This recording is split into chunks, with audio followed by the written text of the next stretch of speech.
So I'm Helena Abreu. I'm a co-founder and the managing director of ALGAplus. ALGAplus is a company, a Portuguese company, based 1 hour south of Porto in the coastal lagoon of Ria de Aveiro. And we grow seaweed. It's our main business, growing seaweed within an integrated aquaculture system. Talking about aquaculture first, so in Portugal. So in fact, aquaculture in Portugal is one of the target activities for the country itself for development of maritime activities. And IMTA is, by the eyes of the government, is looked at as one very good tool to increase fish aquaculture in Portugal, namely in the areas of semi-intensive farming, because fish farming in Portugal is mostly done in earthen ponds, old salt ponds that were transformed into fish farms in the center and south of Portugal. So IMTA today is very promoted by the government. In terms of the general public, people are not very aware of what is IMTA. Also because there's not a lot of examples on that. So what we see is that when we receive people in our own company and we show people what is fish aquaculture, what is seaweed aquaculture, and how integrating the two monocultures as advantage. So explaining what is IMTA, then normally I say that we get a very positive reaction by people, and the prejudice, which is normal in Portugal towards fish aquaculture, becomes a positive. They start to have positive reaction to the sustainable fish farming and seaweed farming, thus the integrated multi-trophic aquaculture systems. Yeah. Portugal had produced a document, the government, in the last legislative period, talking about the plan for aquaculture. And integrated aquaculture and organic farming are mentioned in that policy document. Okay. The thing then is that in terms of, although it is mentioned, the technical structure of the entities that give away the permits, it's not yet very well prepared to manage the specifics of IMTA. So for instance, one thing that is a difficulty and that I think that is preventing the development of more IMTA projects in Portugal is that you get a permit for exploitation of a site as a company, and you have to be the company that manages all the trophic levels. So it's very hard. It can be hard for a company to have all the skills internally, right? To grow fish, to grow seaweed, etc. So talking about economic drivers and difficulties of the sector, let's say. So in fact, aquaculture in Portugal is mainly driven by fish aquaculture, oyster and clams, okay?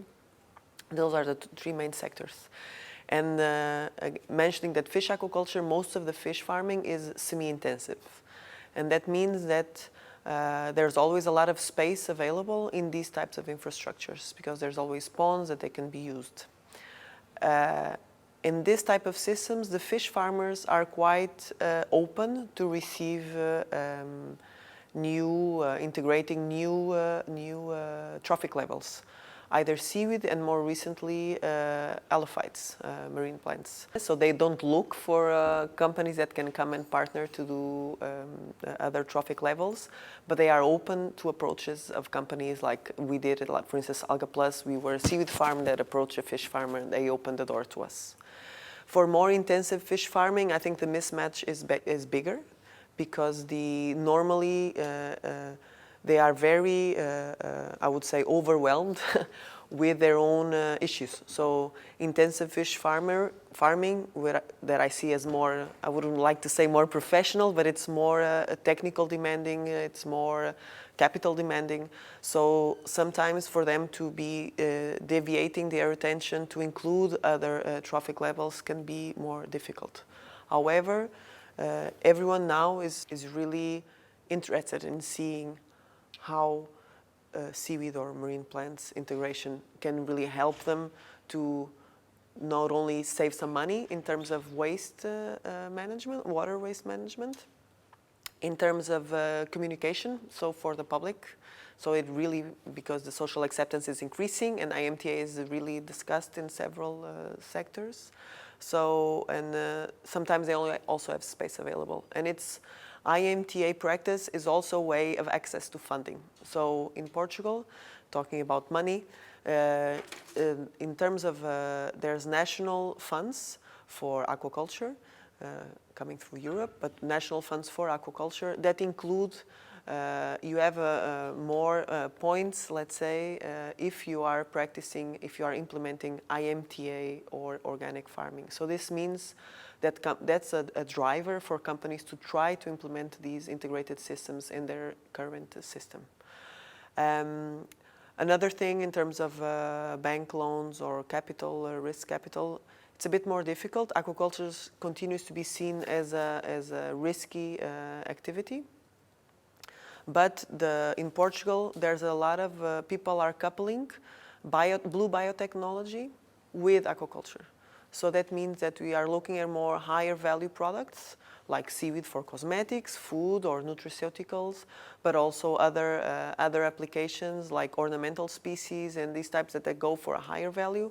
And then again, this is easier to get access to capital if you include this biotech component in your aquaculture, normal traditional aquaculture. So this is a bit of innovation on this part. So there aren't many companies in Portugal doing IMTA that I know of. We are the only one for now, although there are more projects.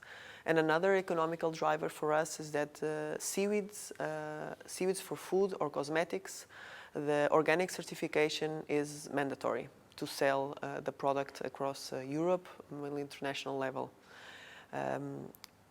IMTA is a tool for getting organic certification.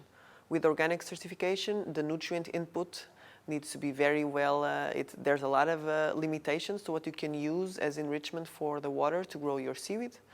So it means that if you're, in our case, like we associate with fish farming, organic fish farming, we are using the nutrients from the fish to supply our seaweed system. And that way we save money on one point because we are reducing the cost in needing to buy fertilizers. And in another aspect, we are also promoting our products with organic certification at a higher value for the market. So that makes sense also for us as an economical driver. In terms of improvements, as an aquaculture operation, you always need to pay taxes for getting the water into your system and for putting the water out of your system, right?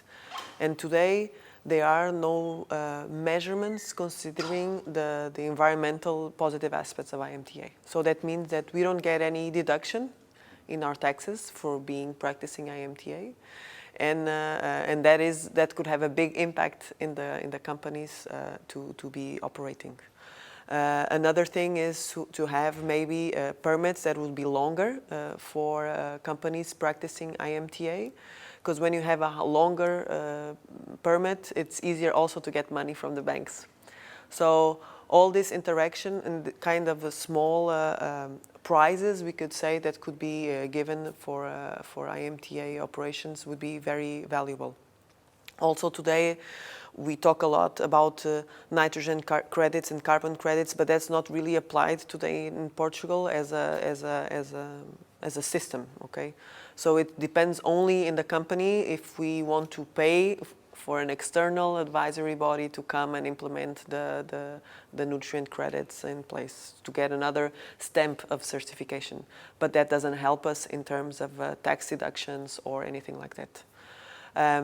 So basically that could help out the companies today. Also because I was mentioning the advantage of integrating fish farming, especially semi-intensive, with another activity, either seaweed or marine plant production, is a question of the jobs. So we provide jobs for people with different skills, people that we need to employ biologists, people with PhDs, masters, etc. So and that's a reality if you're looking at integrated aquaculture systems operations. So maybe there can be help in even again the taxes or support to companies that are employing high-skilled people to perform this type of jobs. So if aquaculture is really a target for the country, and IMTA, as already mentioned, is trying to make it more transversal. I don't know if you can say like that, or go a bit more through all the ministries, the entities.